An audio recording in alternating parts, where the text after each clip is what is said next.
Good morning, ladies and gentlemen, and welcome to WindEurope Offshore 2019. Please welcome to the stage the chairman of WindEurope, Gunnar Gröbler.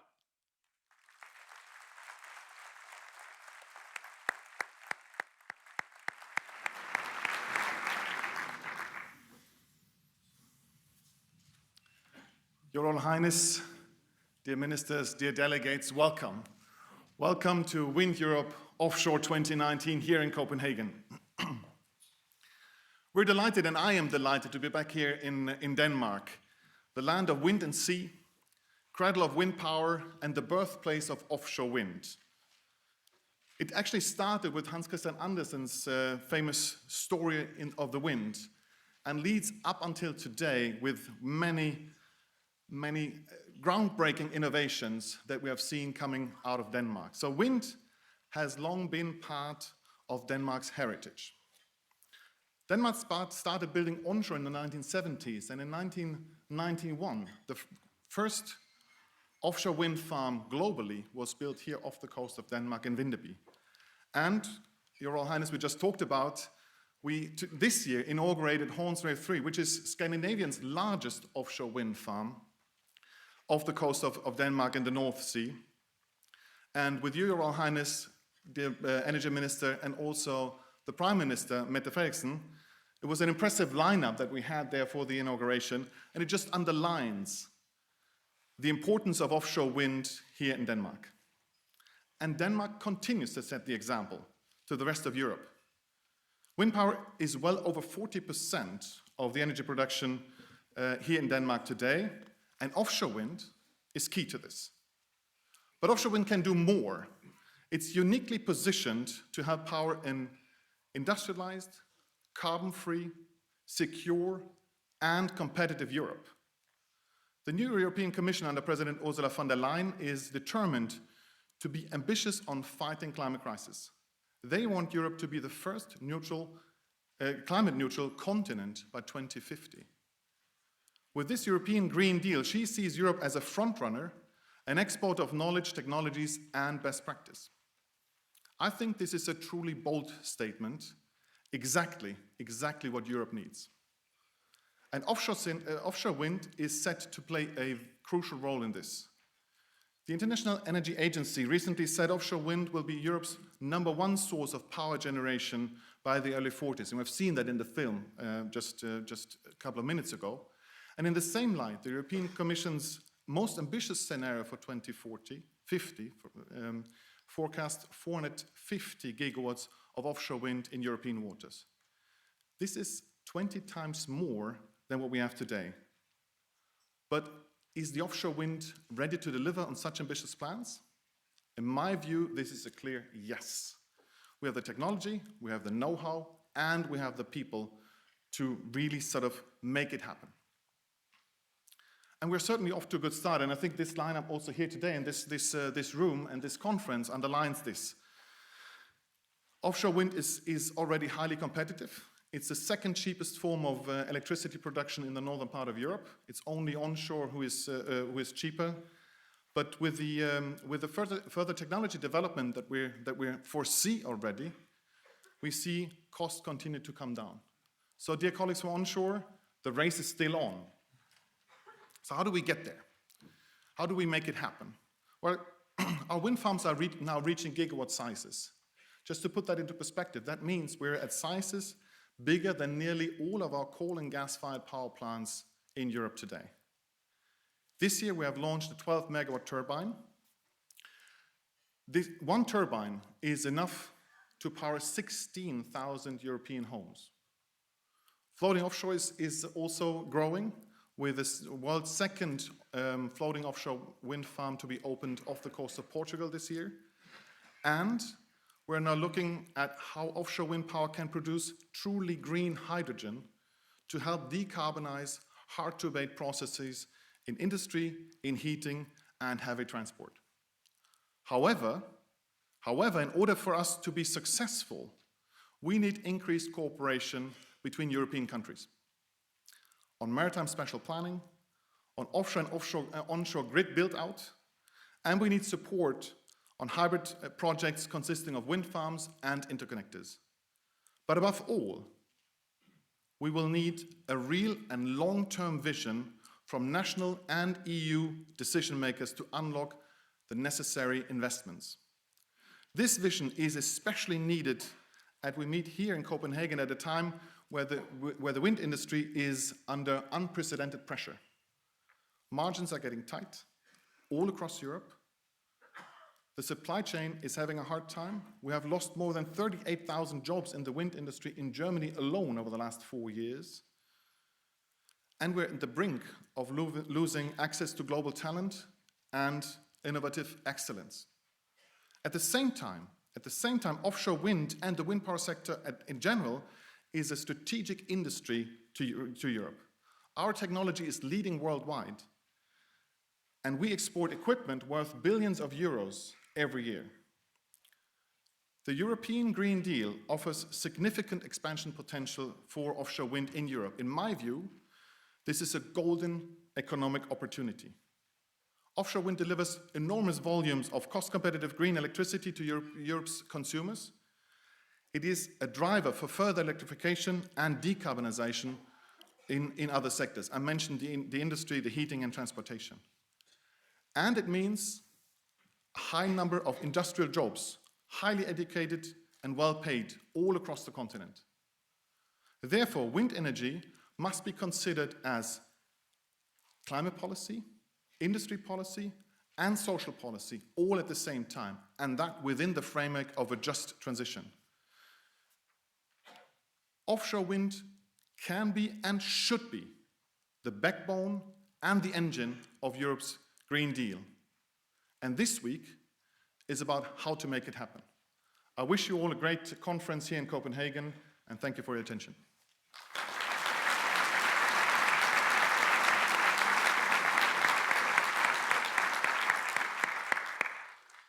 Ladies and gentlemen, please now welcome the Managing Director of Wind Denmark, Mr. Jan Hylleberg.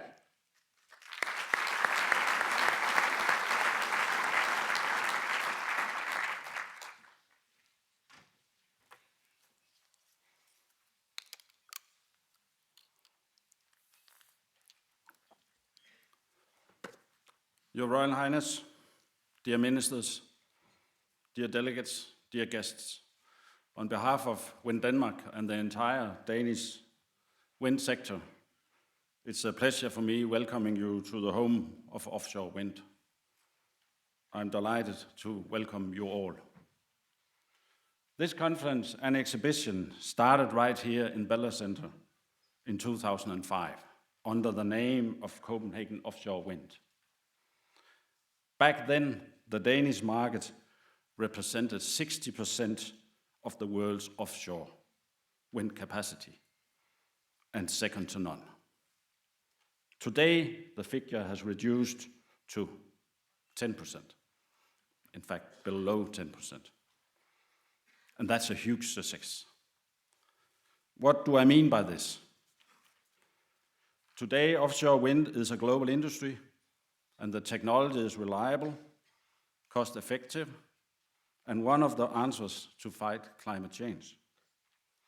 I'm thrilled that Denmark paved the way through innovative solutions, visionary industry players, and ambitious energy policies.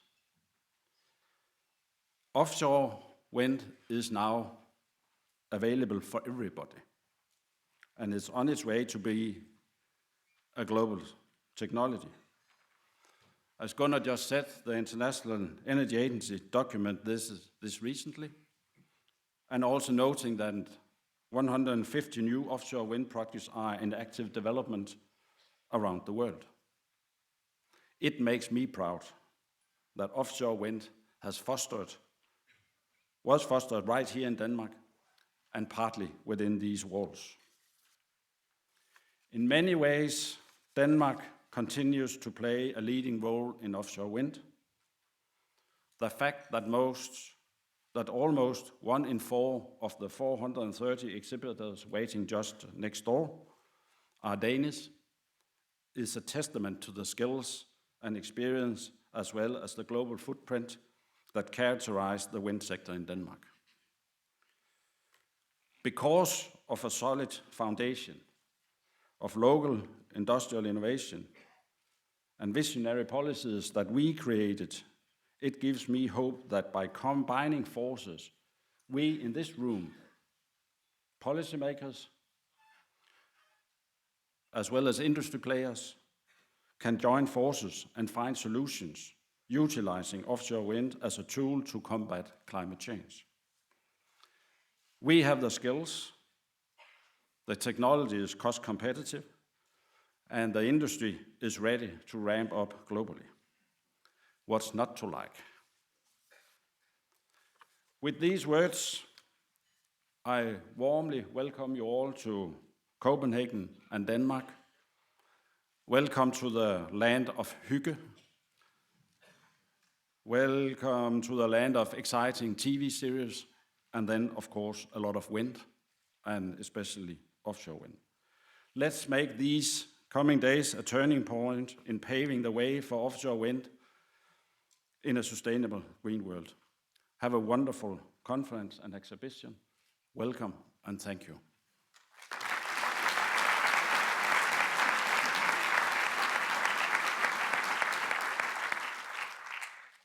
Ladies and gentlemen, please now welcome His Royal Highness, Frederic, Crown Prince of Denmark.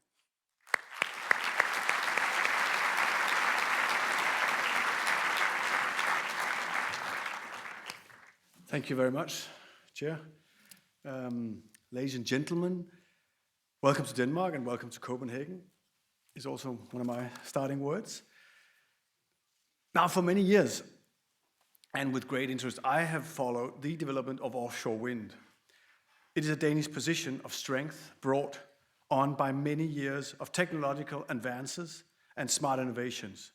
Offshore wind today is an essential part of the green transition and an ongoing, amazing technological development.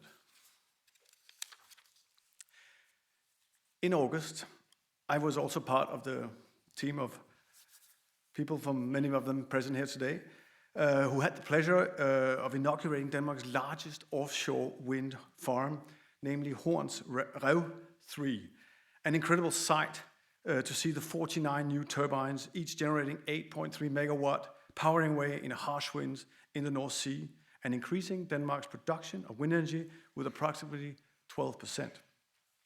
Today at WindEurope Offshore 2019, the technologies of the future are on display, and you, the key stakeholders, are gathered to discuss the role of wind energy in many, many years ahead. It goes without saying that the world's countries need to act on climate. But we have to be smart in our approach, nurturing the ground for research and development, jointly bringing our capabilities to use in creating long-term solutions. We can't stop driving cars, flying planes, and expanding our cities. We have to put out our resources into building smarter cars, planes, and cities. To do that, we need advance to green energy.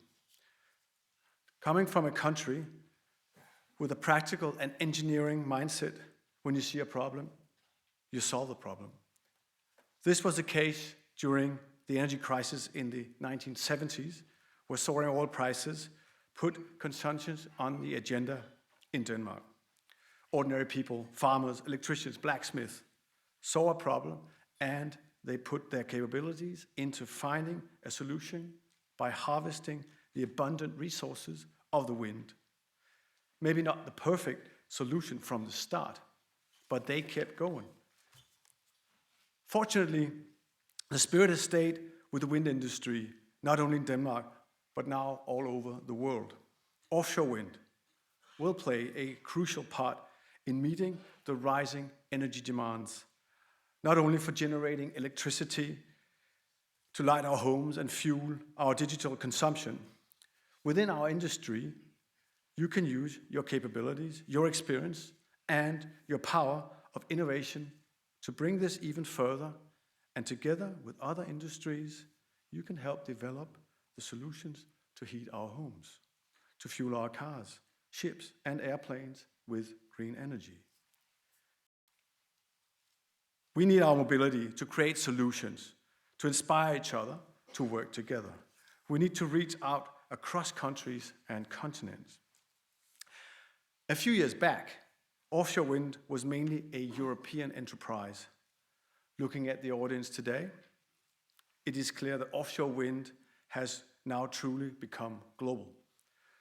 When you all go your separate ways on Thursday, I hope the ideas and solutions that you have discussed during the conference will inspire you to return home with a pledge to turn the ideas into action using the pioneering spirit of this industry. The world is waiting for offshore wind to fully unleash its power. I wish you very inspiring days and stays in Copenhagen. Thank you very much.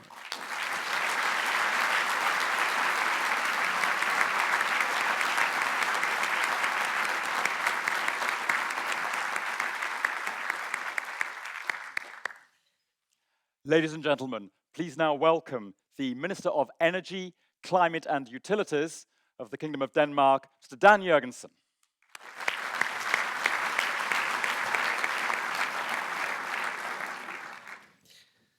Your Royal Highness, ladies and gentlemen, welcome to Denmark, welcome to Copenhagen. Let me start by saying how proud I am that this event takes place in Denmark. It feels like wind power has come home. Earlier this year, Europe celebrated the 30th anniversary of the fall of the Berlin Wall. In 1989, young people took to the streets in Eastern Europe to protest against the communist regimes, to be heard, to have a say, to have a future. Now, 30 years later, young people are protesting in the streets again, not only in Europe, but across the world, to be heard, to have a say, to have a future. They are sounding the alarm. They fear that the climate crisis will rob them of a future. They want change. We owe them to listen. We need to provide the answers by taking action, by turning crisis into opportunity. We've done it before, and we can do it again. As the Crown Prince mentioned, wind power was born out of necessity. It was the 1970s. There was an oil crisis. In Denmark, cars were not allowed to drive on the streets on Sundays. I doubt whether that's a solution for today. Shops were not allowed to illuminate their windows. Yet, visionary people saw it as an opportunity and took action. In a small carpenter shop in Lind by Herning, a few hundred kilometers from here, a small group of Danes built the first wind turbine to be later mass-produced. It wasn't much. It was 20 meters tall. It had 22 kilowatt capacity. Today's turbines can deliver 450 times more power than that. Also, as the president of WindEurope mentioned, 1991 was the year when Denmark built the first offshore wind farm anywhere in the world. That had the capacity to power a few thousand homes. Just a few months ago, we inaugurated Hornsrev 3, which has the power to give electricity to 425,000 homes. There's 49 wind turbines there. Every time one of them turns the blade once, it creates enough electricity to power 1,317 iPhones.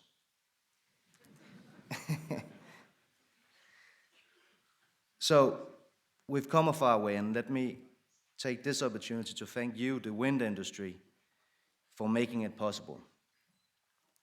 You have brought us change. You have brought us hope. You've come far, we have come far, but we are far from satisfied. Offshore wind has the potential to be a major part of decarbonizing Europe. Denmark wants to be leaders. Last year, a unified Danish parliament set out to reach net zero emissions by 2050 at the latest. This year, our newly formed government has set a goal to reduce Denmark's greenhouse gases by 70% in 2030 compared to 1990. Both targets will be legally binding. And if I look a little bit tired, it's because we're negotiating it right now. We don't know exactly how to achieve these targets yet, but as our Prime Minister has said many times, if we knew that, they wouldn't be ambitious.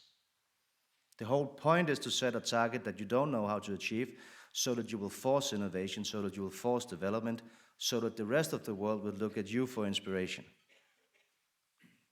We do know one thing, however. We do know that wind will be an essential part of the solution.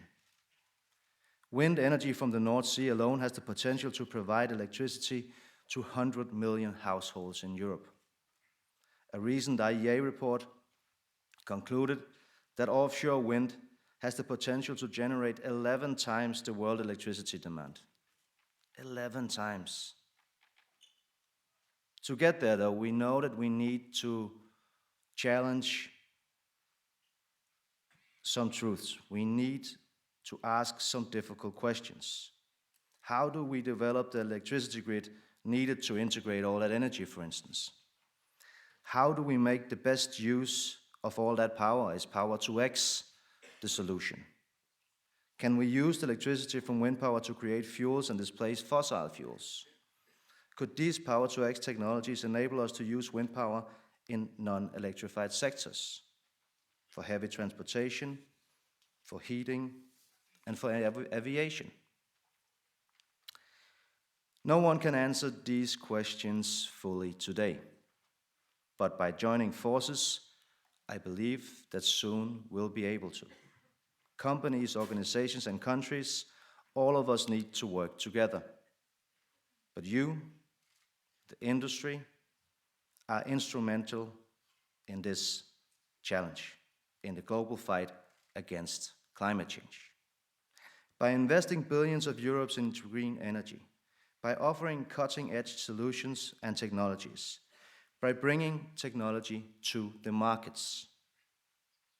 The green transition will not only change the world, it will also change our societies.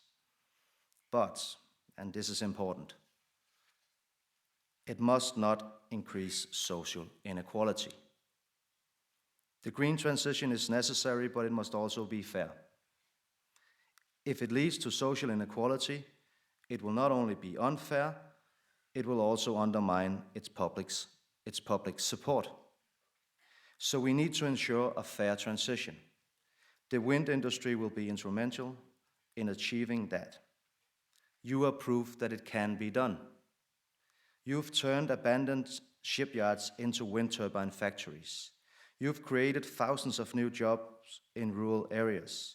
You've provided affordable wind power to consumers. So let me get back to the point I made in the beginning about the young people taking to the streets, about their fears. The best answer to fear is to take action, to make a change, to find solutions by working together. At the moment, the Danish government is exploring the possibility to construct an energy island in the North Sea. And we wish to build at least 3 new offshore wind farms in the next decade. But we need to go further. By working together across borders, we can write history. And as president of the North Seas Energy Corporation, I'm aiming for the North Sea countries to agree on a new work program next week. A program that will acknowledge the indispensable role of offshore wind in reaching climate neutrality by 2050. A program where we commit to working together to accelerate deployment of offshore wind. I would like to thank WindEurope for your report launched today. It shows us that the vision set out in the North Sea Energy Corporation isn't unreachable. On the contrary, it can be done. Offshore wind energy can power Europe, not only from the North Sea, but also from the Baltic Sea, the Mediterranean, and the Atlantic. That would be a game changer for our climate, for our prosperity, for our future. I and the Danish government look forward to working with you here in Denmark, in Europe, and around the globe. Thank you very much.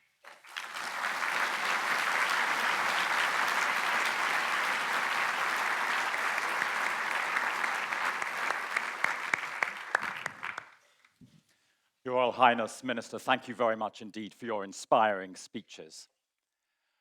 Your Royal Highness, Ministers, Directors General, each of the 4 event ambassadors are now going to come onto the stage and give a short TED Talk.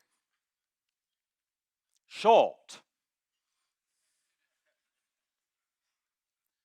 These TED Talks will last 5 minutes each.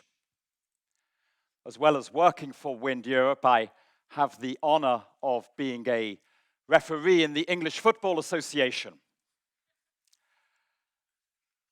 Ambassadors, when you get to 5 minutes, I will produce this.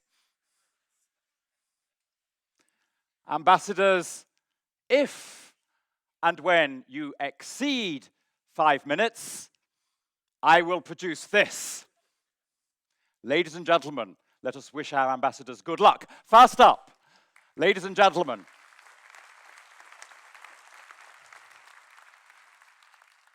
please welcome up onto the stage the CEO of MHI Vestas, Philippe Carafian.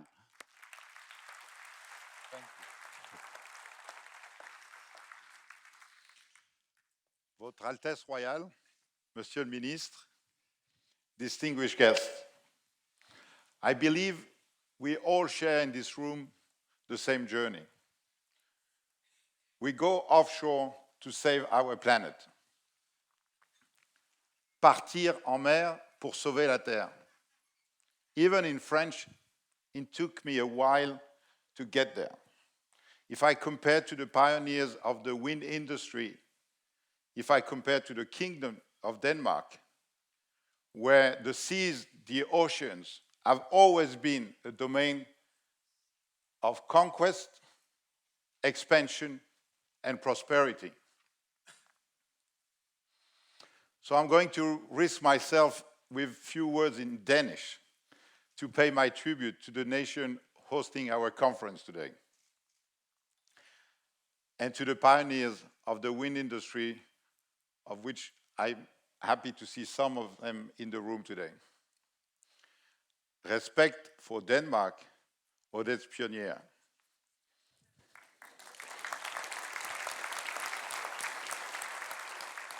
My passion in life has always been sailing. Nothing fancy. No big accomplishment to report here. This is not Eric Tabarly or Peter Blake talking to you. But to the city boys I've always been, sailing gave the opportunity to relate to nature, to observe the clouds in the sky, to detect the change in temperature, to observe the wind ships. Offshore in sailing means going racing far from any land. In few instances, I found myself in difficult weather conditions. That's when you feel really small, really humble, and that's where you measure the power of nature face to face. It's a moment of vulnerability. It's a moment of reality. The reality is that you are always that small and that the nature is always that powerful. I'm very proud to belong to the wind generation. The wind has always been out there for us to use, but our generation has been transforming the power of nature into energy to power our societies.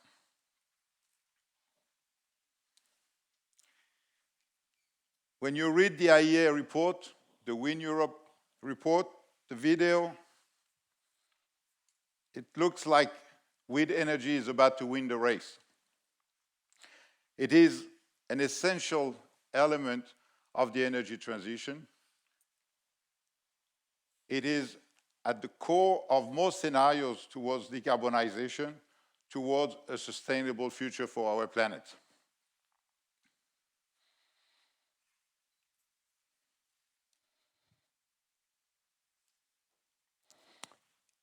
So, what does it mean to win the race? At sea, there is one rule that prevails over competition. It's called solidarity. Solidarity at sea. We all like to compete and we like to win. But when the leading boat is called for rescuing another ship, it will turn around. It is a sacred rule. In offshore wind today, the industry is expanding rapidly. We are competing for market shares. We are investing in technology. We are opening new markets.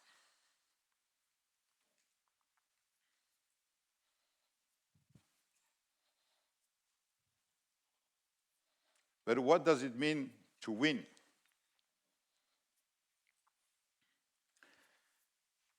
We should not forget on the way our colleagues who lost their jobs in Europe, our own neighbors, foundation manufacturers, tower manufacturers, now even turbine manufacturers.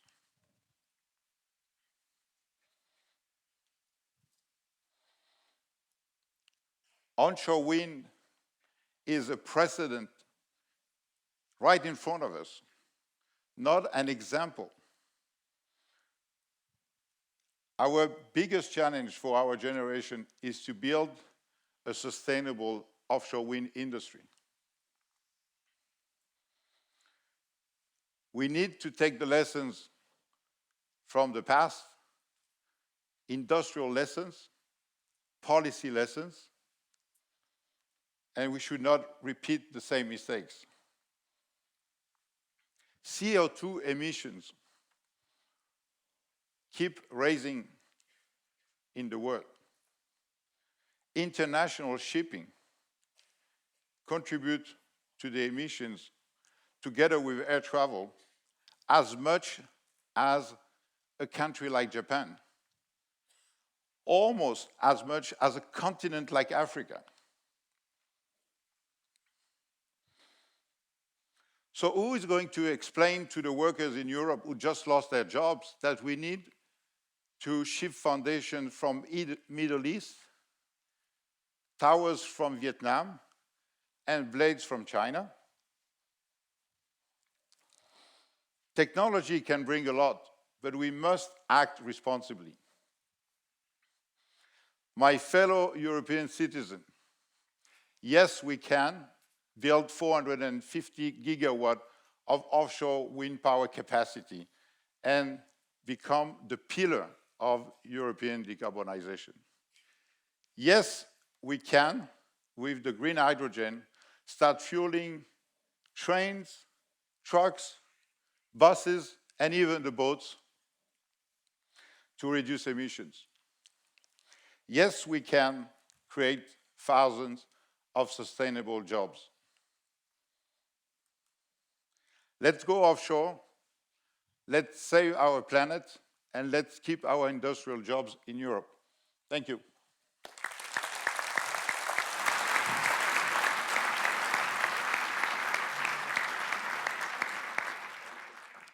Ladies and gentlemen, please now welcome the Executive Vice President of Stead, Mr. Martin Noibat. Thank you. Is there some slide? Your Royal Highness, dear ministers, dear ambassadors, dear colleagues. Let's imagine 2050. That is in 30 years from now. We know today that we need to fully decarbonize Europe in order for the world to stand a chance to avoid 1.5 degrees increase in temperature and combat the worst effects of climate change. We need, and we know today, we need to take actions. But taking actions is not enough. We need to change the game. We know today that we, in order to combat climate change, need to decarbonize Europe. And we at Ørsted firmly believe this is doable. Let's go back 30 years. In 1989, the minister mentioned it, the Berlin Wall came down. I grew up and lived behind it. And my life, as the same for many millions people at that time, changed completely overnight. I could not have imagined to call myself a resident of Denmark, living here with my family over the last 12 years, among the happiest people in the world. At the same time, in 1989, in the little north of Germany, the planning of the world's first offshore wind farm was initiated. And in 1991, we heard it before, WindEurope offshore wind farm off the coast of Lolland started to operate as the first world offshore wind project with 11 turbines and 5 megawatts in total. That's a long time ago. In 1987, a 426 megawatt coal-fired power plant was commissioned at Borssele in the Netherlands. Today, we are building Borssele 1 and 2 offshore wind farm with 752 megawatt, the largest offshore wind farm in Dutch waters. And my dear ambassadors here, all three of them are building right next to it, Borssele 3 and 4, of a similar size. No doubt, our industry has changed. Looking towards 2050, fully decarbonizing Europe will require change that is so deep and profound that it can seem unachievable, but it is not. We have already developed some of the most important tools and technology to decarbonize. We know how to make electricity from renewable energy sources. Offshore wind costs have reduced 70% since 2012. And offshore wind is now cheaper than new coal and gas. We will have to continue replacing fossil fuels in the power sector with offshore wind power and other renewables. But this is not the biggest challenge. The area where we will need the most profound changes in the energy sector for the next 30 years is in the consumption of energy. And if you could move the slides on, then we will see an animation. We will need to replace fossil fuel used in the transportation sector, in the heating sector, in industries with electricity from renewable energy. Most of it will be through direct electrification, such as electric vehicles and heat pumps. But in many industrial processes and in a lot of heavy transportation, such as trucks, as vessels, as in the aviation, the route will be indirect. We will need to convert the green electrons into green molecules from offshore wind via electrolysis to green hydrogen and with further refinement to electric fuels. We are here at the WindEurope 2019 to talk about the power generation that we can contribute with. According to the scenarios from the European Commission, a full decarbonization of Europe will require 450 gigawatt of offshore wind power by 2050. That is 20 times increase from where we are today. That is a massive challenge, but also a massive opportunity.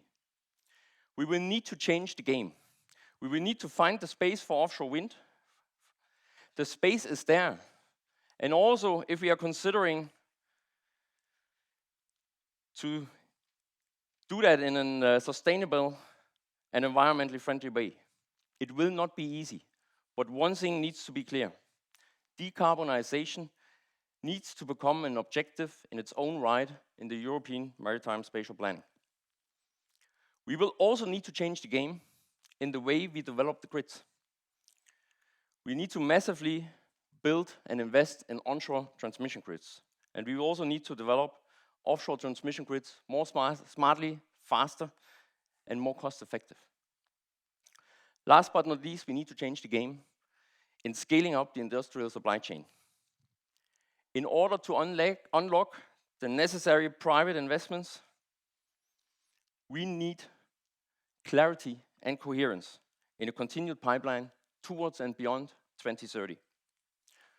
Imagine 2050, where cars are smart and electric, where heat pumps deliver comfort to our homes, where buses, ships, and airplanes evaporate water, where citizens in our big cities breathe air without pollution, and where European industries are globally competitive because they are powered by green and cheap industry from cheap electricity from northern seas. And lots of women and men are working in a game-changing European offshore wind industry. Do you think this sounds too good to become true? Well, as we saw with the Berlin Wall, as we saw with the WindEurope offshore wind project, the decarbonization of Europe by 2050 is everything else than unimaginable. We have everything it takes right in front of us. But we, as governments, as industry, as TSOs, as regulators, as environmental NGOs, and we as society, we need to take action. And we need to take action now. So let's start right here. Thank you.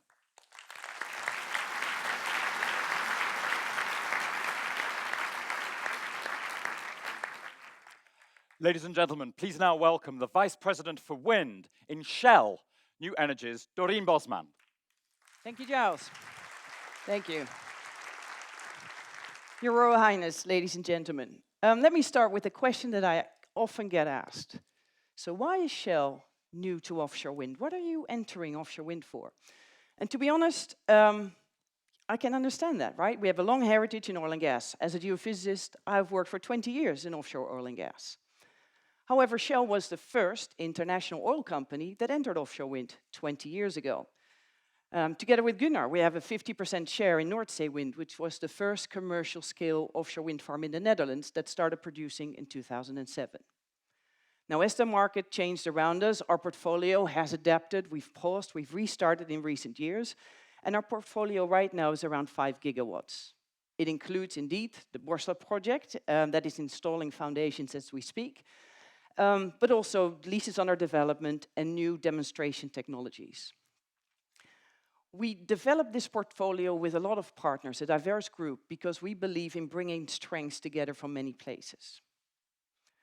However, I must also disappoint you because we are not an offshore wind developer. Shell is an integrated energy company, and we look at the whole spectrum from generation to consumers.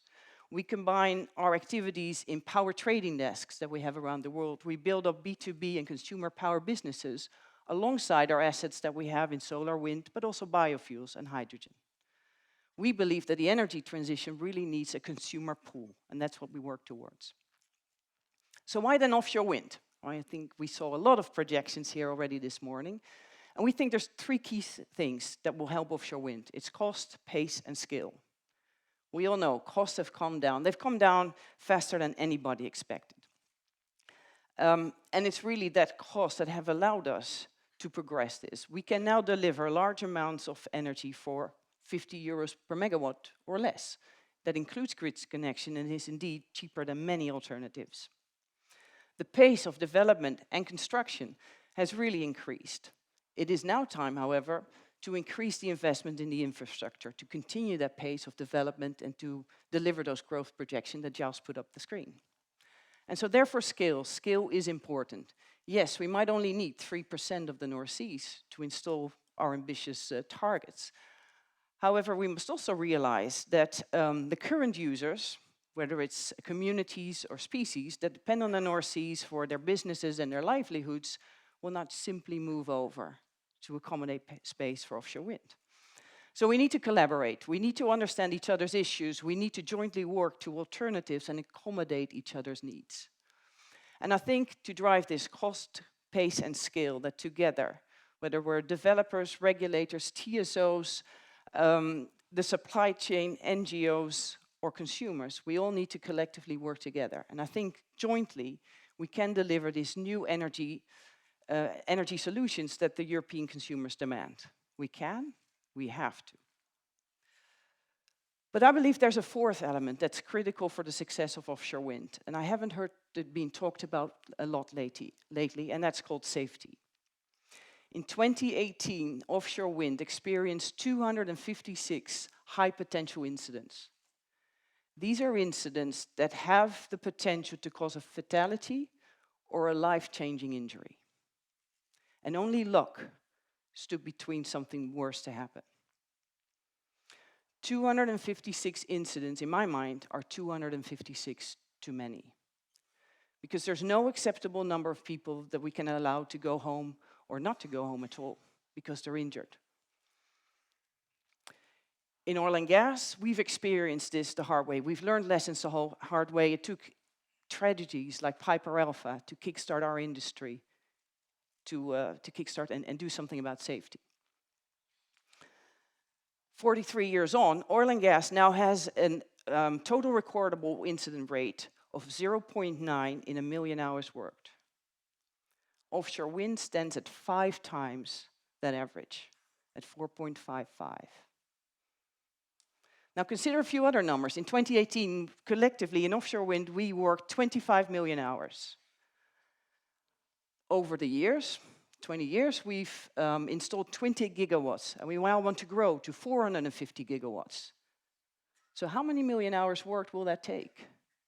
And how many new people do we need to attract into this industry? New people that we need to be properly training and supervising. So if you make those numbers work in your head, are you convinced we'll still have 0 fatalities? Would you recommend this industry to a friend? I think collectively we have the option, the possibility, and the obligation to make sure that all of us go home safely every day. It's imperative. We have to do this. Concluding, really 3 take-home messages for you. First of all, Shell is not an offshore wind developer. We are an energy systems company. We look at both the generation as well as consumer. Secondly, I'm honored to stand here on behalf of the Shell team. We've built it or rebuilt it over the last few years, and we're combining offshore oil and gas expertise with wind expertise, and we do that with a lot of partners. And we're really happy to doing that in addressing the challenges to creating that bright future we all believe in. And lastly, all of us here in the room and in the industry need to make sure that we grow offshore wind responsibly in consultation with our offshore neighbors, as well as having a keen eye for safety. Now, if I look at everybody in the room here and in WindEurope, I'm convinced that with the people power we have assembled here these days, we can. Thank you.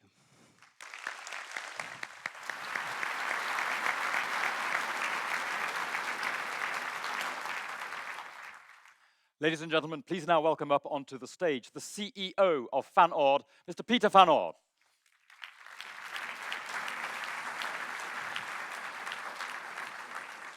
Thank you.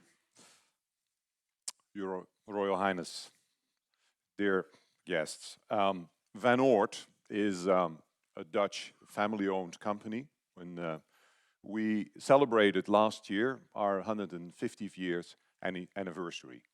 So we've been around for a while, but we've also been around in offshore wind for a while.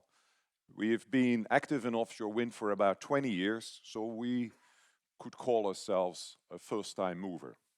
Actually, the first project we built, and Your Royal Highness, you will like that, was Hornsrev 1. You know, you opened number 3, but that was about 20 years ago. And next year, we're also proud, we will be involved with Vattenfall in the Kriegers Flak project. So another one in Denmark. We, as a company, have been growing during those 20 years in offshore wind. We now employ about 1,000 people, and it's a global team. It's about 20 nationalities who work for us. Last year, when we celebrated our 150 years, we asked 150 children of our employees, to sit down in a brainstorm session and tell us what to do during the next 150 years in this company. And they come up with a lot of suggestions, but their prime suggestion was build a new energy system based on renewables. 150 children. They put their names, 150 names, on this chair. And this chair is actually in my office so that I can be reminded every day that that's the pledge we made to build a new energy system based on renewables. Being around in this industry for 20 years, we've seen many changes. We started with 1, 2 megawatt turbines. We've seen that actually the size of the projects has gone up. 50 megawatts was a big project. Now we're working on 1 gigawatt projects. We're moving actually to a global playground. We're moving to Taiwan, to the United States, to Japan. Offshore wind is becoming a global industry. We're moving to deeper water, which also opens new opportunities. And just to give you an idea, it was only 5 years ago that if you wanted to build a 700 megawatt project, you needed 2 years to build it with 2 vessels. Nowadays, we build a 700 megawatt project in 1 year with 1 vessel. So it's a tremendous step we've made with respect to efficiency, which has brought down the price of offshore wind. What I like to do, you know, as a contractor, being here today, is share some concerns which I have with our industry. We're obviously nowadays working in a zero subsidy environment, and this zero subsidy environment has put a tremendous pressure on all of us, developers, turbine manufacturers, contractors, supply chain. And some of the speakers have already warned us or told us, you know, what the consequences are. You know, layoffs at some companies, for instance. But the industry, it needs to be said, has made tremendous investments to bring down this levelized cost of industry. Investments in vessels, in people, in education, in innovation. And what we actually see that the space in which this industry is moving is also endangering the industry. Vessels which were built 10 years ago are most likely obsolete in 1 or 2 years with the new generation of turbines. So you cannot make a reasonable return on those vessels anymore. What we see in the industry is obviously a spin-off from the oil and gas offshore industry, where you see that industry being in a crisis, and as a result of that, we see that it's becoming what we call a buyer's market. Yeah, the balance of power in the industry at the moment is with the developers, with the utilities. And this leads to, when you're offering prices, to many rounds of what they call BAFOs, best and finals, sometimes 5 rounds of best and finals, sometimes even a FLAVO, which is a final last round. You all recognize this. And as a result, also as a result of our industry accepting unacceptable risk, contractors are suffering. And some of them, they have even gone bankrupt. What I like to do here today is to do a plea for a partnership approach rather than what I would call a procurement approach. We very much see now a procurement approach in our industry, and I'm glad to see that some actually developers have already changed their approach to this procurement approach, or have changed their attitude to a partnership approach. I'm convinced that in order to be successful in this industry, collaboration between the developers, the utilities, the contractors, the turbine manufacturers is crucial. Contractors have played a major role, have been instrumental in the success of this industry. There is a huge challenge ahead, 450 gigawatts. I am convinced we can do it together. Thank you very much.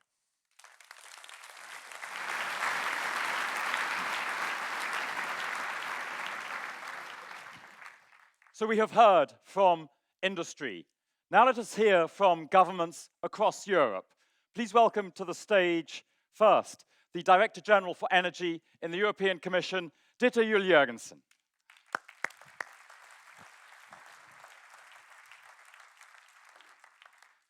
The Director General of the French Ministry for the Ecological and Solidary Transition, Laurent Michel.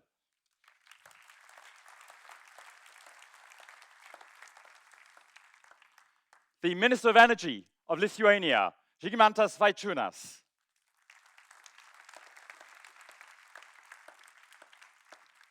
And the Energy Minister of Luxembourg and Presidency of the Benelux, Claude Turmes.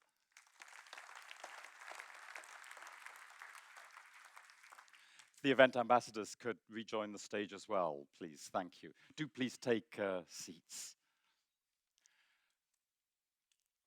So Dieter, 450 gigawatts by 2050. That is not our figure.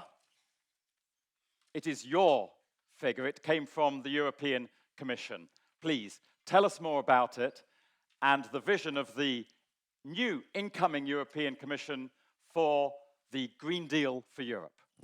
Thank you very much, Giles, and thank you very much for the invitation to this conference, Your Royal Highness, ministers, guests. It's a pleasure to be here, and the timing is very, very good because we are embarking upon the green transition, continuing what we've been doing, but also very much scaling up in terms of transitioning to a carbon or a climate neutral Europe in 2050. As you said, the number 450 came from us and is part of our analysis in the European Commission of how we can achieve a climate neutral Europe in 2050.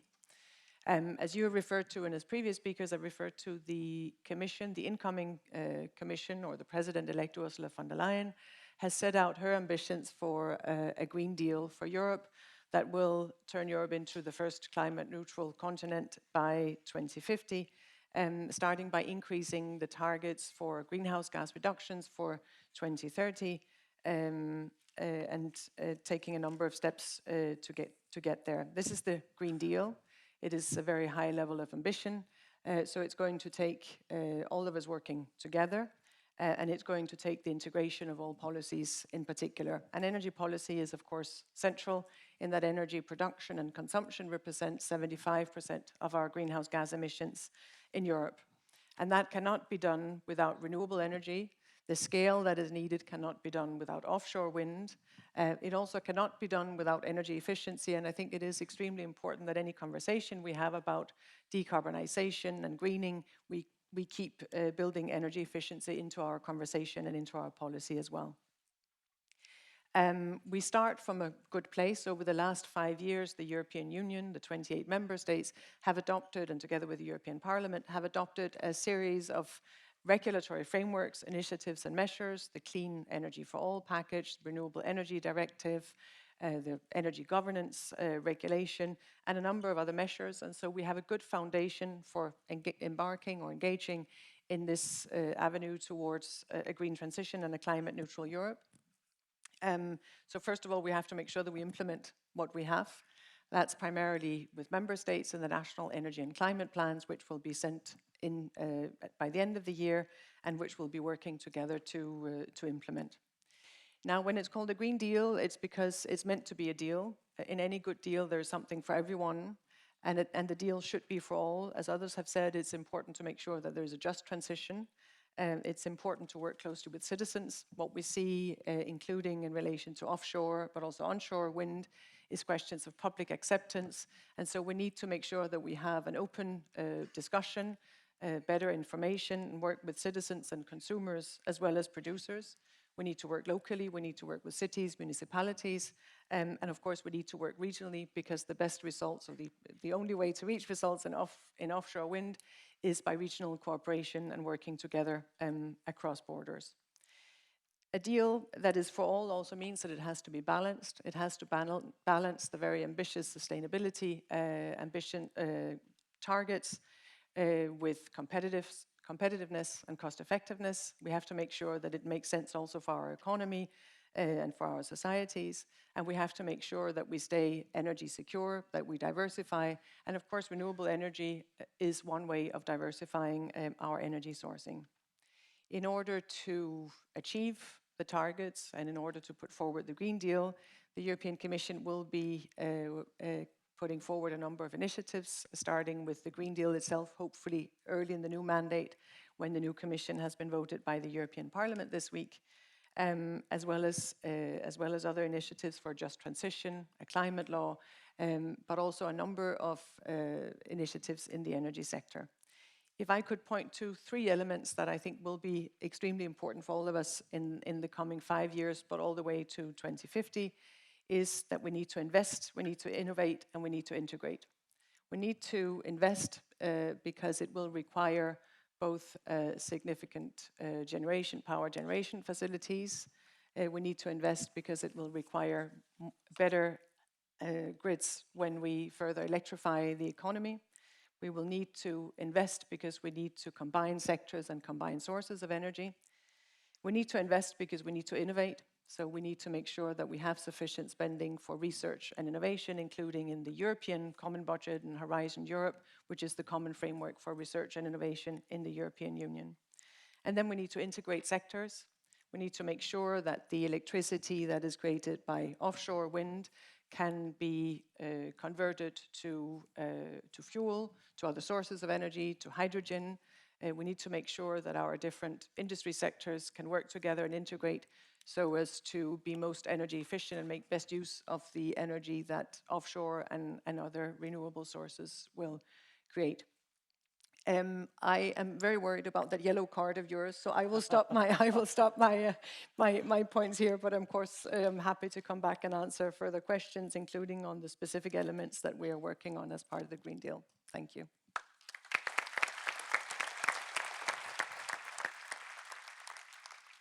Thank you very much indeed, Ditte. WindEurope are publishing this report today, Our Energy, Our Future, which answers the simple question, is 450 gigawatts doable? And if so, how? The answer is yes. The report also breaks down what is the most cost-effective, optimum share of the 450 gigawatts between those countries in Europe that are doing offshore wind, based on their geography, energy demand, and current legislation. Laurent, the number for France is 57 gigawatts. Please give us your perspective on the development of offshore wind in France. Yes, thank you, Your Royal Highness, ladies and gentlemen. Good morning. Very happy to be here. And normally I should have some slides showing where we are and where we want to go and how. Do we have slides? Yes. So where we are. At current situation is that we have 7 offshore wind farms of commercial perspective being in development, representing 3.6 gigawatt. They are led, you see, by 4 consortia, led respectively by EDF, ENGIE, or Iberdrola, but also associating European and overseas energy companies, associating developers, associating finance long-term partners. And the first to enter in production will be around end of 2021 or beginning of 2022, probably in Saint-Nazaire, but there's kind of race, we hope now, because some of them are now free of any plea before the administrative court, so now the works have started. We have also 4 floating pilot floating wind offshore farms, 3 in the Mediterranean Sea, where we have deep shores, so we cannot have bottom fixed, and 1 in the South Brittany. They represent state support of 300 million euros of investment grants, and so more than 1 billion euros of purchase tariffs. And they are, let's say, the biggest R&D projects we support, but there are others. So that's where we stand. It's not 57 at the stage. So where and how will we proceed?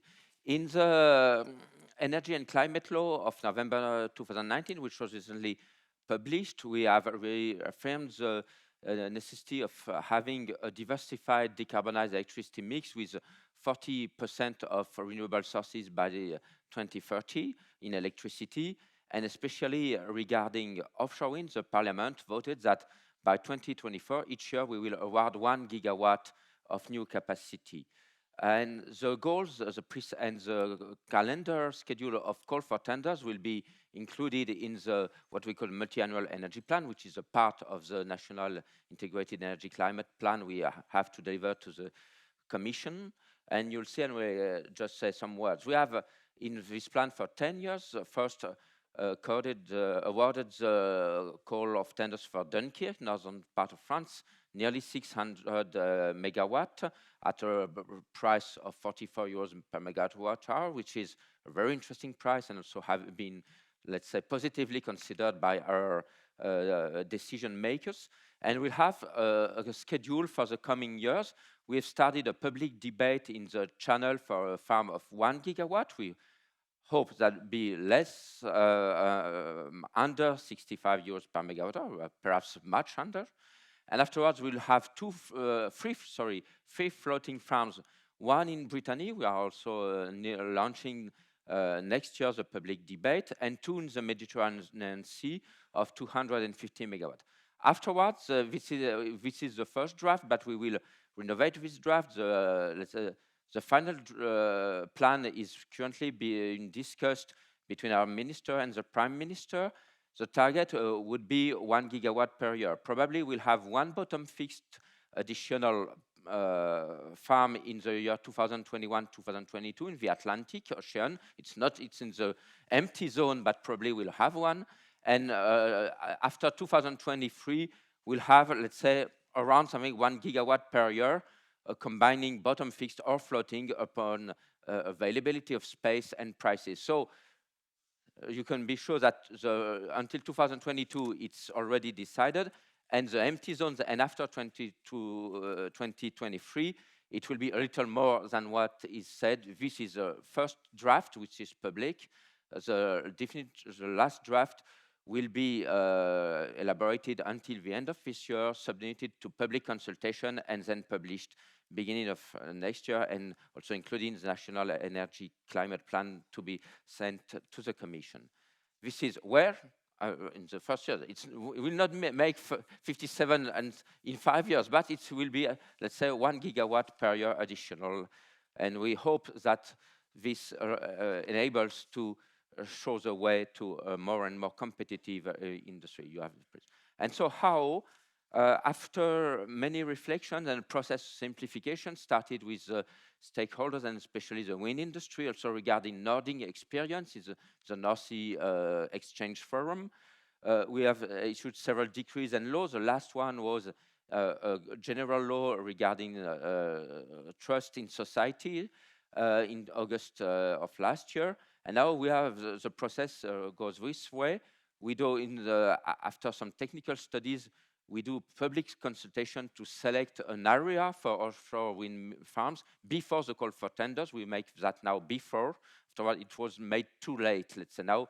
In order to increase social acceptance, a better combination with other users, fishermen of marine traffic and so on, we do that. And that's what we have begun 10 days ago in Normandy. Afterwards, the state also let's say, as it's made in Nordic country, will make site assessment and characterization studies, wind, currents, tides, also the ground. It's something which is around 20 million euros per farm of studies. We are now starting, and this will be delivered to candidates before the call for tender so that they can make a stronger and better offer. Third is the tender process in 2 steps. A pre-selection of qualified candidates, and afterwards a call for tender. And afterwards, the awarded candidate will develop the project, and we have also now what we call an envelope permit, so taking the experience of other countries, in which in an envelope of some limits, and especially of environmental impact, the candidate will be allowed to have a flexibility in technical choices, because in the first call for tenders, they were obliged to select the windmills and then to ask for a change of authorization. Was very interesting but very complicated. So we try to streamline that. And the objective is to have a more transparent process, and which makes that we also gain time at the end of the day. And we have a low price. I repeat that in Dunkirk, we reached this 44 euros per megawatt hour. So we hope that now we have a long-term, clear, ambitious, and adequate framework. We also have French and European industry, both developers and industry makers, preparing and already very active on all these farms, with turbine makers, with masts, with blades makers, and all the subcontracting chain working together. The training process is all underway, so we hope that will be all together able to deliver this ambitious framework and to go faster and to reach a big share in offshore wind farms for our electricity mix. Also be able to answer some questions afterwards. Thank you very much.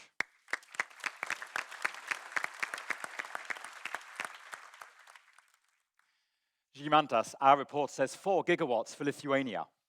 Please share with us your vision for offshore wind for your country and the wider Baltic Sea. Okay, thank you. That's really the case. And first of all, today I have 3 messages. One, this is of course about the renewables as a way forward, as a way to success. The second, yes, this is about the renewables and offshore potential in the Baltic Sea. And last but not the least, the need to find the synergies. So first of all, before going to the offshore, this is a nice and natural coincidence that this is like a deja vu feeling for me, because 2 years ago I was presenting our national plans on the onshore side in the WindEurope conference. And this was a new energy strategy, because Lithuania is well known for the strategic energy projects. But now we have only the key strategic project. This is the renewables, development of renewables.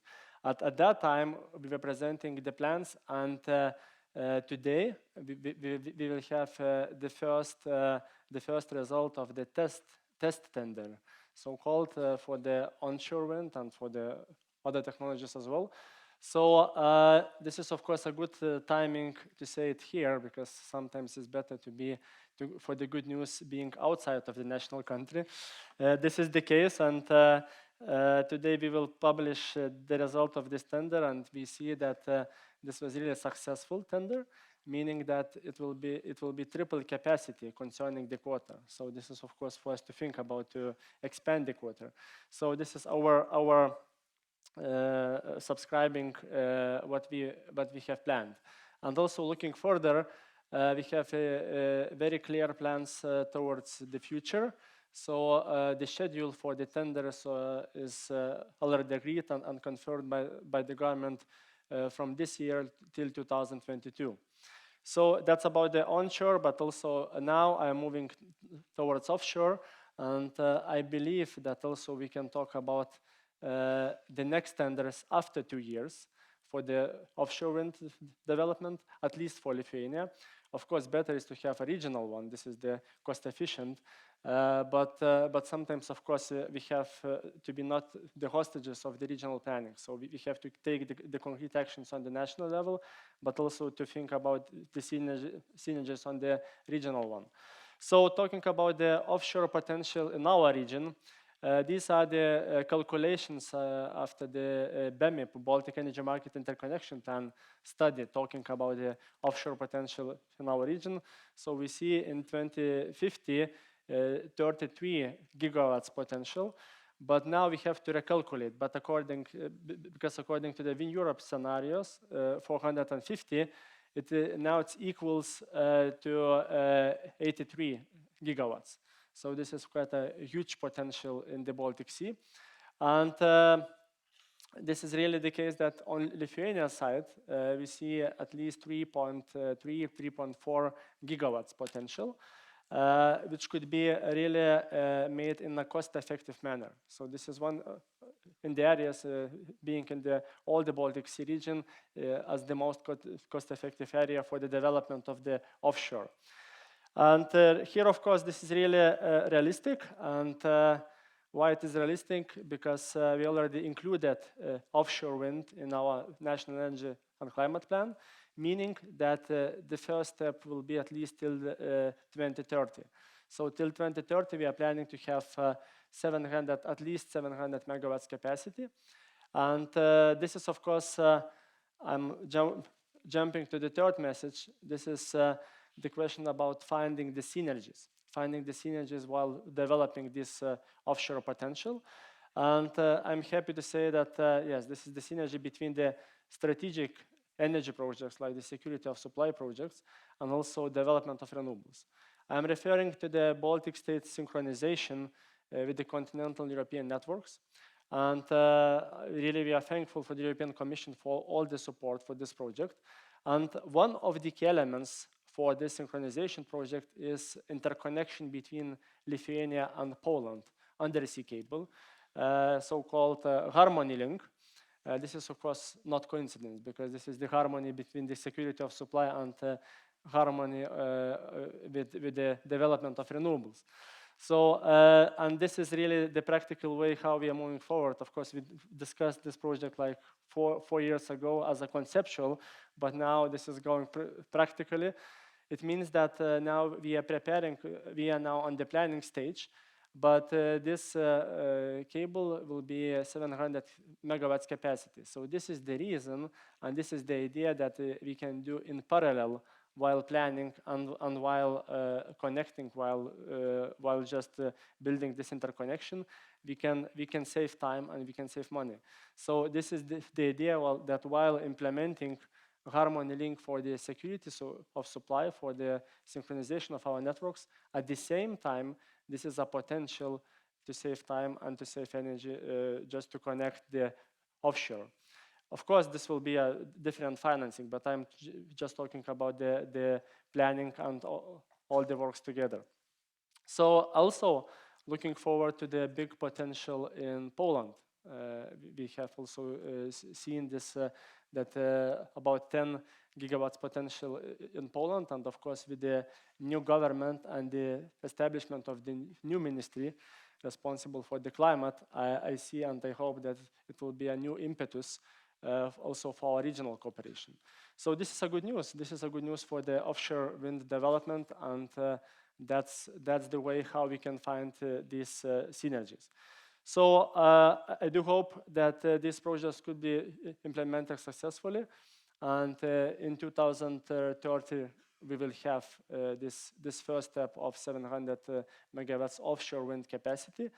Of course, moving forward to have at least 3.3 gigawatts in the forthcoming later years. And last but not the least, of course, I'm looking forward to have the first tenders for the offshore just after 2 years. Thank you very much.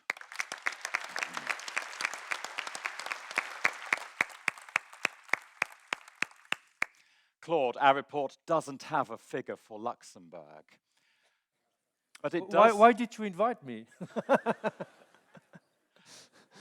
Partly because it says 66 gigawatts for the Benelux. More importantly, we would like to hear from you what you think needs to happen to deliver those ambitious numbers for the Benelux and the 450 gigawatts for Europe as a whole.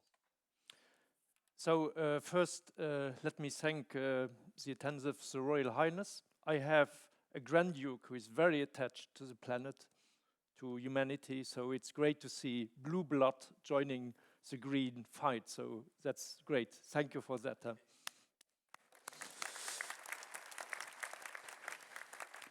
So Giles didn't mention why he invited me. I think he invited me more for what I have done, what we did in the European Parliament over the last 20 years for offshore wind. And I give you 4 things. One is, in 2003, I was the rapporteur for the electricity liberalization without separating the big guys between producing and grid. I promise you, or my analysis is today, we would never have got the speed because the renewables first had to be separated from the grid in order to be free from these big oligopolies. Second, I still remember my phone call with Ed Davey in late 2008. Lehman Brothers crisis, but Sarkozy was strong enough with Borloo as the presidency of EU to keep us on the track to do the renewable directive. I was the rapporteur. The whole British establishment, whole civil servants in the British government were stubbornly against a binding renewable target. And then David Miliband was promoted, luckily, and Ed Miliband took over. And he was the minister who was convinced enough to have binding renewable targets. And that was the beginning of the big offshore wind developments in UK, which Denmark is great, was great in this story, but without the volume of UK, we would never have got there where we are. On Lithuania, so we talked 3 years ago, the desynchronization was completely locked up of the 3. Why? Because Poland didn't want to have an AC line. If you want to protect your coal, then you cannot bring in volatile and non-controllable cheap electricity from Scandinavia. So that was blocked, and then basically we were, with Paula and some others, we was crazy enough to say to him, look, go for a cable and then combine it with offshore wind. And it's great to see that when you are crazy enough in life, things happen.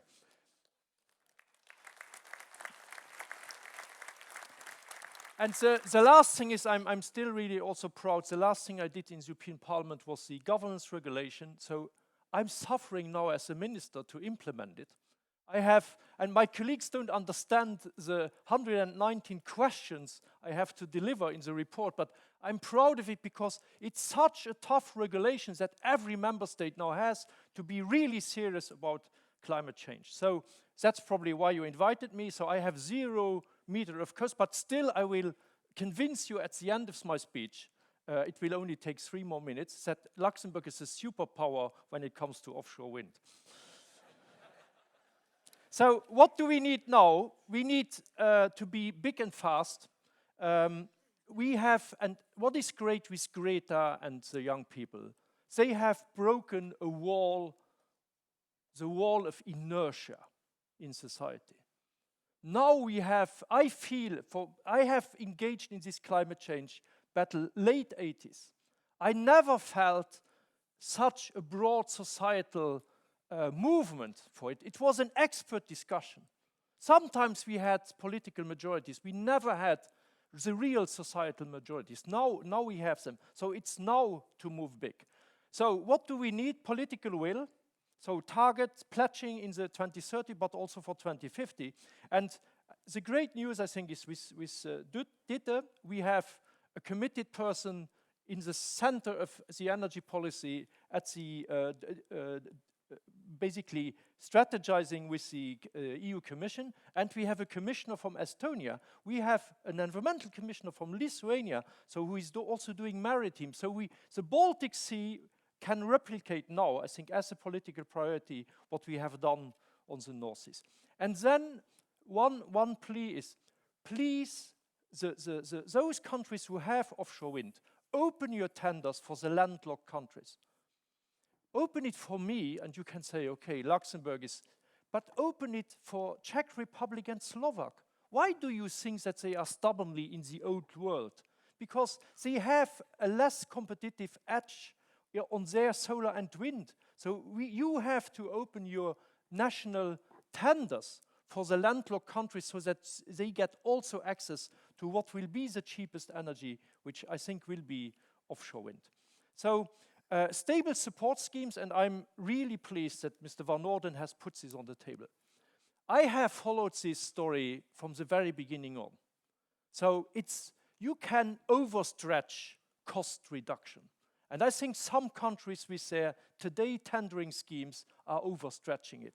What we need, so if we are really serious about the numbers, if you want 450 gigawatt, you need to build up a stable industry from 3 to what is it, 15, 20.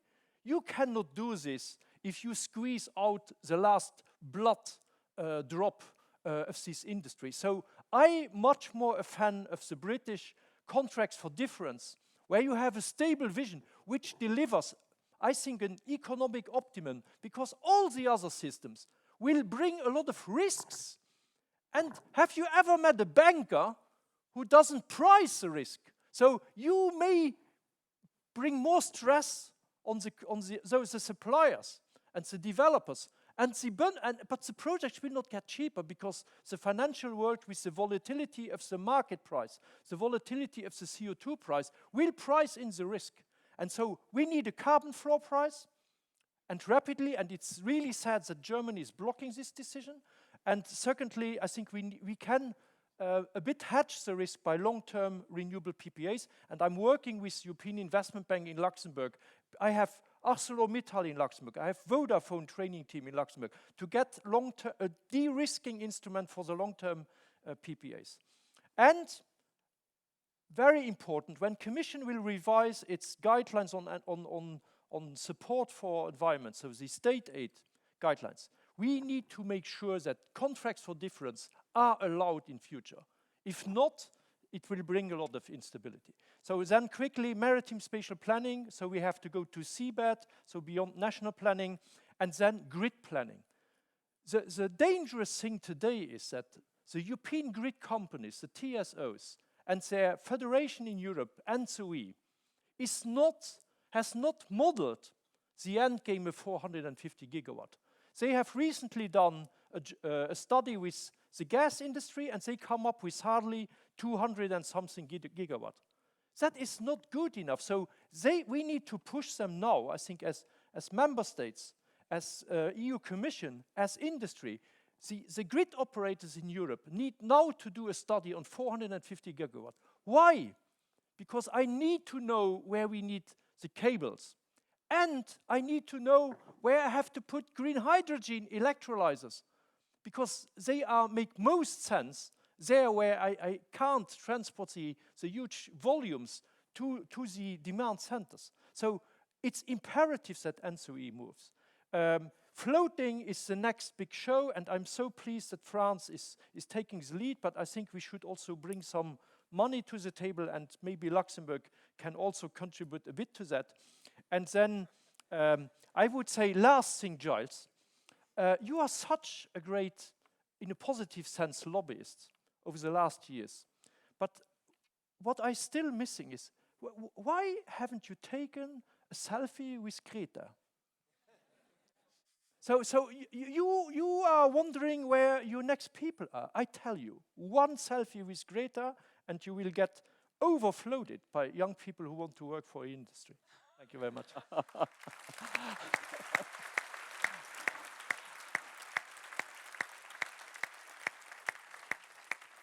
And so why we are a superpower, if you will put me the question later. Yes, it's Because coming then I back to stop you. there, yeah. Yes, yes. So you can all think a bit about it. Dieter, the 190 questions that Claude mentioned are the questions he has to answer for his national energy and climate plan that he, Gimantas, and Laurent and the 25 other national governments of Europe all have to submit to you by the end of this year. Can you tell us, Dieter, please, how the Commission is going to ensure that the commitments in those plans add up to the 32% binding renewable energy target for Europe for 2030, and how you are going to monitor and oversee and enforce their implementation? Thank you, Giles. Indeed, I think maybe one remark before I get to that, I would say it's not the Commission that can ensure that the plans meet the target. It is the collective of the 28 plans that should ensure that they meet the target. And I think that is important, that this is not an exercise for the EU, it's not an exercise for the Commission, it is an exercise for each of the national governments of European member states to work to set out each their plan on how to meet the targets for both energy efficiency and renewable energy. And that has to be done nationally. What is interesting, I find, in the governance regulation that Claude has contributed to and that Paula has helped prepare, is that it's the first time that all member states will be doing a climate and energy plan. It is, for many governments, the first time that these plans are put together cross-government, so the approach is one of whole government, in the recognition that we can only get there if all policies contribute to these targets. It's also, for many member states, I think the first time that there is a real national process of outreach, also locally to local authorities and between, as I said, ministries and different policy areas. So that in itself, I think, is an interesting beginning of the process. We received the draft plans earlier this year. We carried out an assessment of the plans to see, well, where are we compared to the overall targets we've set ourselves? And we were not quite there yet. So the draft plans that we received had a gap on energy efficiency of about 6% and a gap for renewable energy of about 1.6%. And that's quite a lot. Even if the percentage point number is not significant, then in real terms, that is quite a lot. Since then, we've been working with all member states' governments to increase ambitions and to get better results in the final plans that will be sent by the end of the year. And I think since then we have actually seen engagement from a number of member states increasing ambitions and a further clarification of the plans of how to get there. Having said that, for us, I think it's important, or for all of us, it's important that the submission of the plans at the end of the year is not the end of the process, that's the beginning of the process. The plans is how to get there, and everything that follows after that is actually getting there. And so I think what will be important for all of us is to have a good process of cooperation, of dialogue, of monitoring, as you have said, but I think dialogue is actually more important. What we see, what's interesting is that in the different national plans, there are obviously different starting points. It's very, very different depending on whether you are Luxembourg, Slovakia, Denmark. You come from a different place, you have different possibilities. You can overcome some of those challenges if you use some of the mechanisms for exchanges. So, as Claude has also pointed to, you can invest in renewable energy, even in offshore energy, even if you're a landlocked country. And so there's an opening to that cross-fertilization when it comes to meeting the ambitions. And so I think the process now is one of dialogue, exchange of best practices, working closely with national governments and with national authorities to make sure that the action that is set out there will happen, and also that it will go beyond what is actually set out in the plans, because I'm afraid we're not actually meeting the full target in the plans. Thank you very much. Laurent, Claude talked about the importance of getting maritime spatial planning right. Could you share with us, please, what you are doing in France to improve your spatial planning and your wider permitting processes for offshore wind? Yes, in fact, it's a long-term process. After the first call for tenders, we have seen that some places were well accepted, others not. And so we started first some technical studies and asked the prefect, which is a representative of the state at the local level, to make some informal consultations. but afterwards we were compelled, but it was a good requirement to have a broader view, since we have, due to European regulations, we have to make the sea planification. And so we had 1 year and a half public consultation in four divisions. We divided the French shore in four, the facade, one for the eastern part of the channel, one of the western part of the channel and North Atlantic, one of South Atlantic, and one on Mediterranean Sea, not counting the overseas, of course. And there were many consultations and seeing what were the targets, what were the big challenges regarding fishermen, biodiversity, maritime safety, because we have the line, for instance, the channel. We want that the ships go to Rotterdam or Copenhagen, so we have to take that into account. And also what was wind potential, let's say the technical wind potential, and this ended in what we call strategic facade documents, which were, let's say, discussed early this spring and adopted in this summer in the four regions. And so this gives us the sea. In France, we like that, dividing the space, but I feel for this it's very useful. We divided the sea in, let's say, in facades between four and 10 zones. And in some zones are the zones in which wind offshore is had to be oriented there, and other zones in which it's possible to go back in connection with other uses, and other zones you can't. And that was, let's say, the big spatial planning and much discussion at local level with all stakeholders. And we combine that with what I presented in my last slides. Before issuing a call for tender, we make a public debate, which is a process led by an independent authority, which designates some 7 people to lead a public debate in the region. And we ask them, state us, we want to make an offshore wind farm there, and organize a debate to see where would be the most preferred zone, or what can you hear at local level with all stakeholders. So we've started that in Normandy. The idea is to have a 300 square kilometer zone, but in a zone of 10,000 kilometers. So you have space, but you have to choose, and also to have other spots for further and future farms. We will do that for each and before each call for tender, so that all options stay open. Because when we made public debates too late, people said the debate is no use because you've already chosen. And in fact, it's very stupid, and it's a loss of time to do the public debate when you have only small changing options.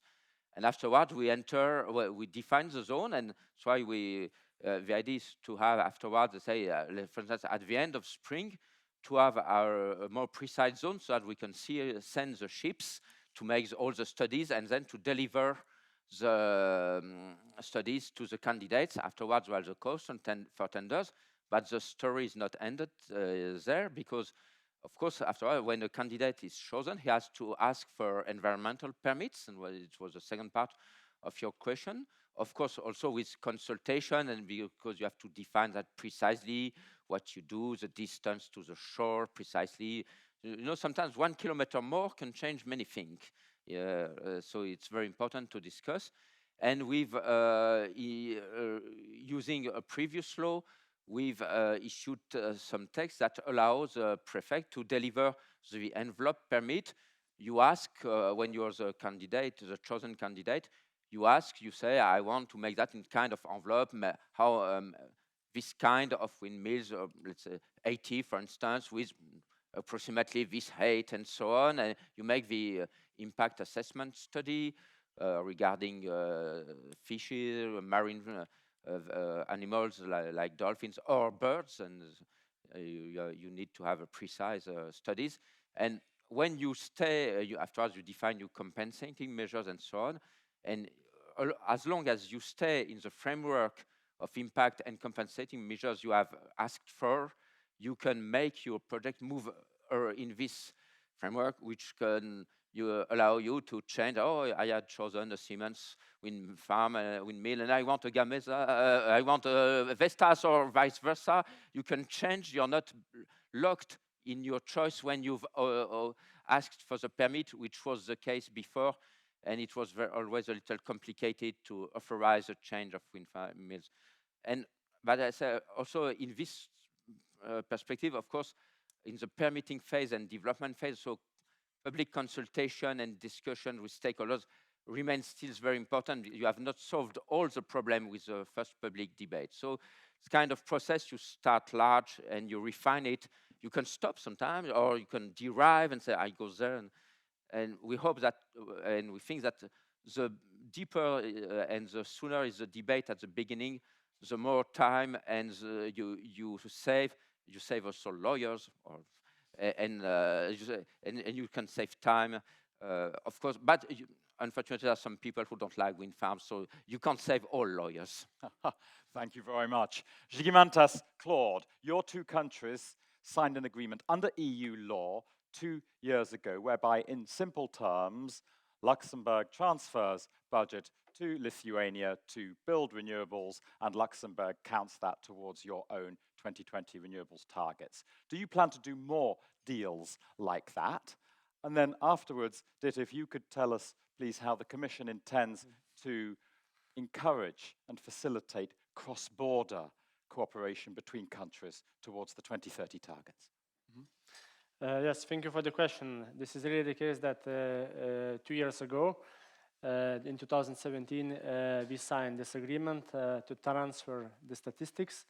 And of course, I'm really happy that this was not only the first one in the EU, but this is really efficient and this is working. And this is really the case that in the current context, while we are discussing about national energy and climate plans, so this is the way forward how to achieve the development of renewables in the cost-effective optimum price. So we are really open for the further discussions, and this is really the first move. I think that this is really showing the practical example how the things are working. But here, of course, also we have to look from the wider perspective. I would like just to jump to the national energy and climate plans. And I remember very well while in the council we were discussing, we had long discussions about how this governance system will work. So now we are here talking as a business as usual scheme that we are preparing the plans. It will be monitored by the European Commission. But in principle, this is the added value, very clear added value for our countries, for the European Union. Because first thing is that it really shows our national ambitions. And of course, Lithuania is among the top EU member countries concerning the 2030 targets, together with Denmark, of course. And here, the next thing is, of course, the approach and the understanding of the society. For example, this week in Lithuania, we have Climate Week. And this Climate Week, this is just because of this National Energy and Climate Plan. We are presenting, we are discussing with the society. So this is also giving additional impetus. And the last but not the least, also this national energy and climate plans makes this instrumental how to transmit and how to transfer these ambition goals to the very, very clear instruments, how to achieve this. And this is very important because for the offshore wind, this was very clear that our target till 2030, without offshore, this is mission impossible. So this was also, and this was shown by this National Energy and Climate Plan. So to sum up, this is really the case that we have the situation that this showing very clear our own modeling, how we are successfully moving forward and what is still rest to do. And that sort of agreements to transfer the statistics, this is one of the ways how to fill the gap.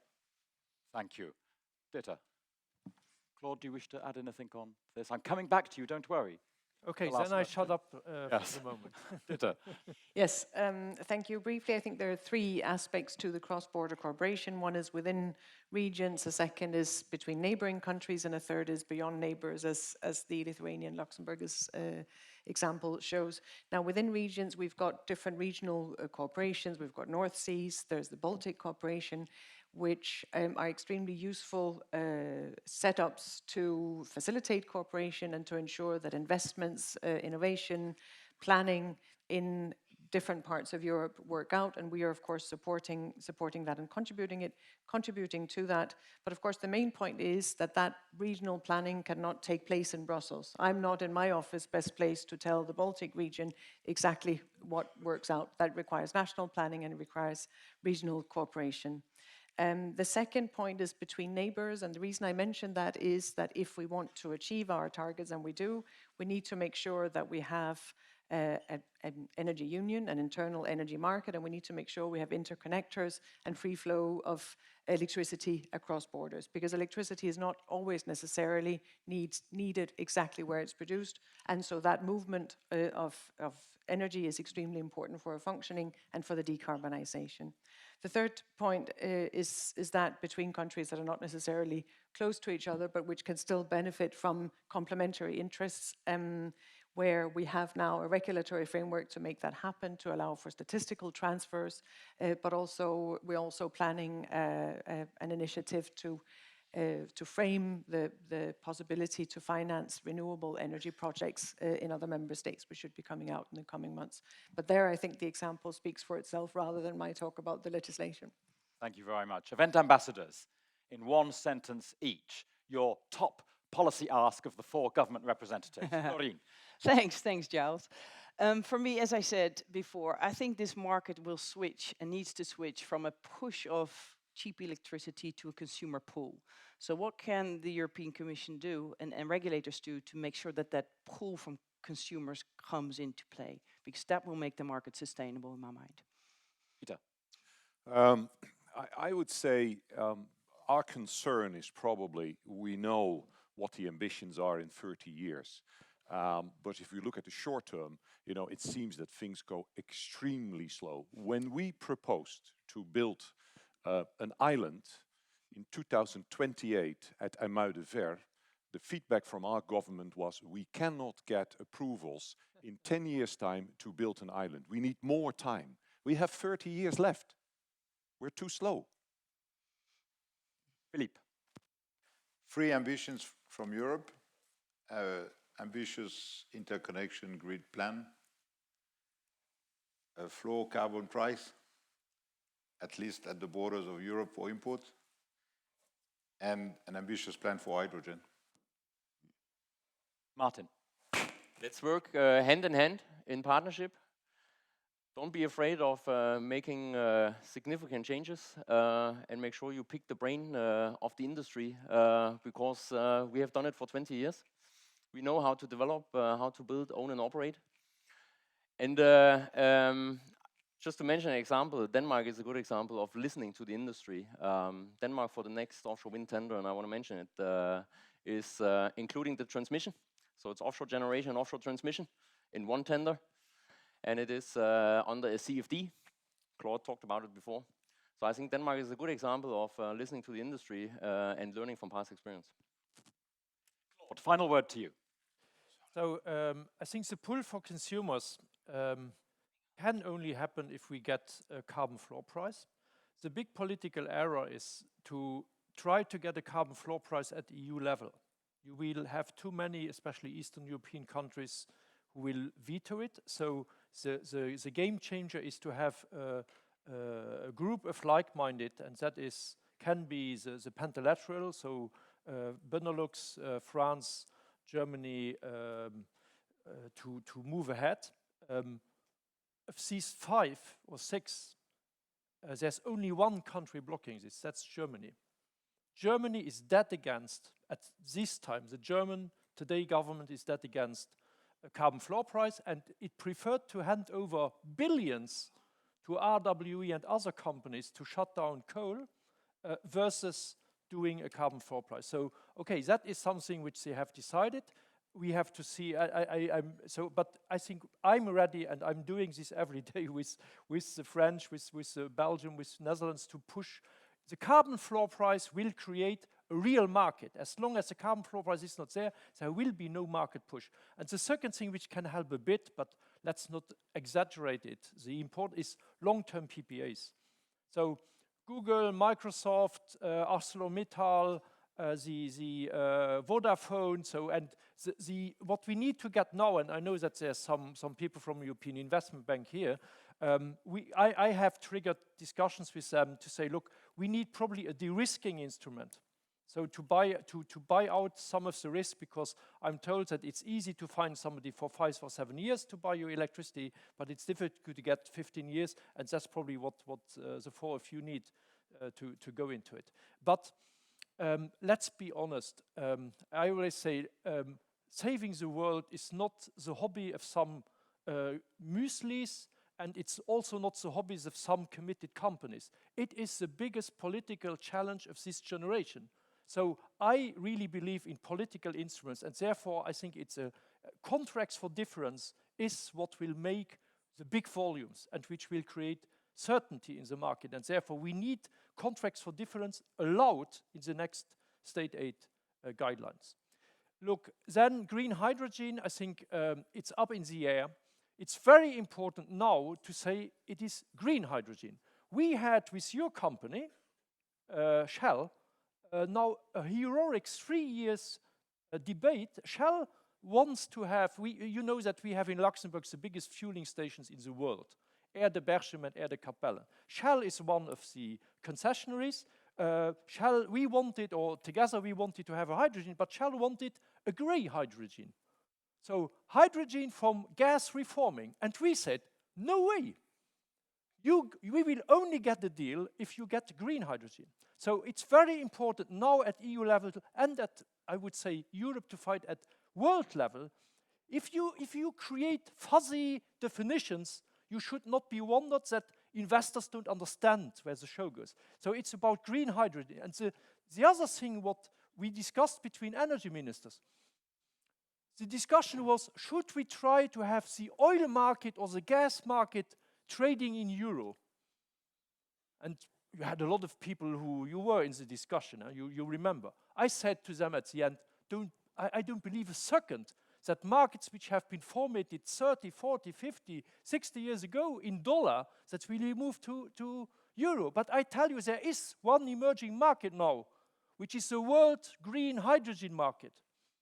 Australia will produce very competitive green hydrogen. Chile will produce very competitive green hydrogen. So Europe will be the first market where this hydrogen can be delivered. So there will be offshore wind, green hydrogen, and there will be competition from the world. So I think a big task for the new Commission, and I hope that in the Green Deal there is a global dimension to the European energy transition that is missing in Brussels since 10 years. You see that I'm a bit desperate about that. So I think we can now formate the world green hydrogen market traded in euro. That is what Europe should do now. And then, of course, it's about the conversion efficiency of hydrogen. And one thing which sometimes I get a bit nervous, and I know that's also the discussion now in Denmark. Some people think that renewables is so easy, so cheap, that we should not worry anymore about efficiency. Look, I have paid for scenarios to be run. If we replace cars of 2 tons who run on diesel today, it's more tanks than cars, by electric 2-tonners.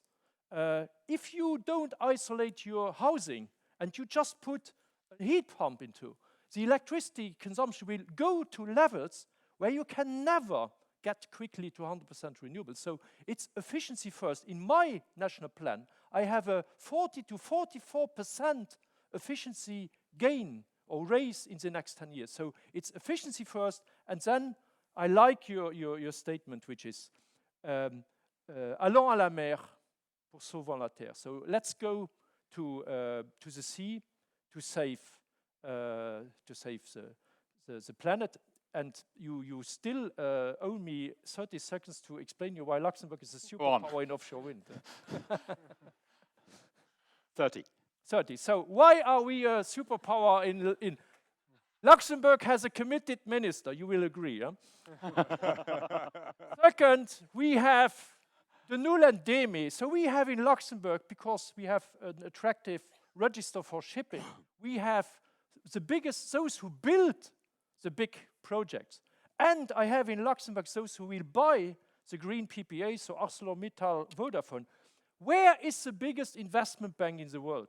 Is it in New York? Is it World Bank? No. In volume, the biggest investment bank is European Investment Bank in Luxembourg. And this is now also thanks to the push from President Macron, this is now transformed into a climate bank. And that is not the only money which I have in my country. We have 5,000 billion floating or coming to Luxembourg on the bank place. We are trying to transform this huge banking place into green finance. So imagine 10% of 5 billion.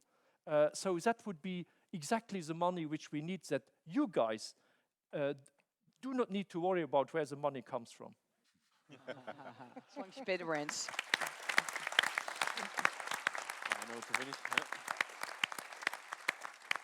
Ladies and gentlemen, please thank our ministers, directors general, and event ambassadors.